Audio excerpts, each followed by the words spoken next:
3, 2, 1.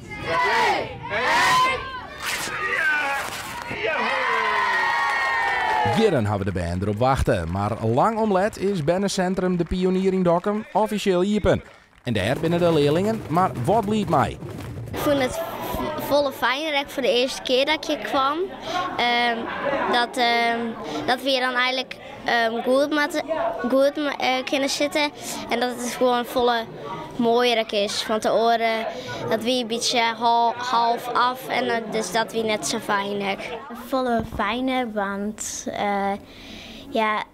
want in het fjouw komt weer alles supersnel stikken. En nu is alles helemaal nij en het is volle grutter en eigenlijk wel humor. Erwin zit in groep 8 en hoeft nog maar een paar weken heen. Hij weet wel wat er doen zal in die paar weken. Ik denk gewoon meer nog wat genieten van de squallen en alles even mooi beginnen. Zo. Nog van genieten. De squalle is intussen groeit als school. Van 60 leerlingen in het begin, ontstaan 180 nu. En toen begon het echt gekregen.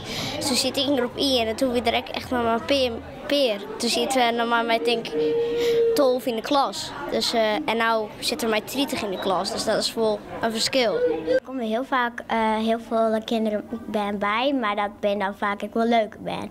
Dus er binnen per Oekraïense band, die kan ik hier op squallen en daar heb ik nog ook al vriendinnen mee maken. Dus ik vind het eigenlijk nog best wel leuk dat ik hier nog een per hier zit. Ook de leraren en directie binnen meer als wies maaien het naar je plak. Het grootste verschil is inderdaad het lood. Dus dat het hier heel rustig is. Het binnen kleuren die wij hier in Squallenbroeken, dat straalt ook een bepaalde rust uit. Wat wij hier hebben is dat we elkaar kunnen zien. Dus wat we in het nedergebouw net hier is dat we elkaar een beetje kwijtraakt, omdat het in twee gedeelten steeds maar in het gebouw zit. Mooi dichte wanden. Mooi dichte wanden. En hier hebben we transparant, maar wel geborgenheid in de lokalen. En qua zichtlijnen steeds maar zeggen de collega's elkaar. Dus tussen twee lokalen zit ik een door, mooi glas. Zodat er eigenlijk altijd verbinding is met elkaar. Dus er draait je nooit alleen naar een groep.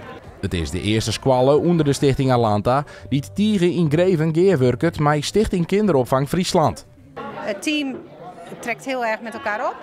Dat gaat hartstikke mooi en we hebben het ook samen opgezet. Het hele gebouw en de bouw en alles zijn we bij betrokken geweest. Dus het is gewoon echt van ons samen.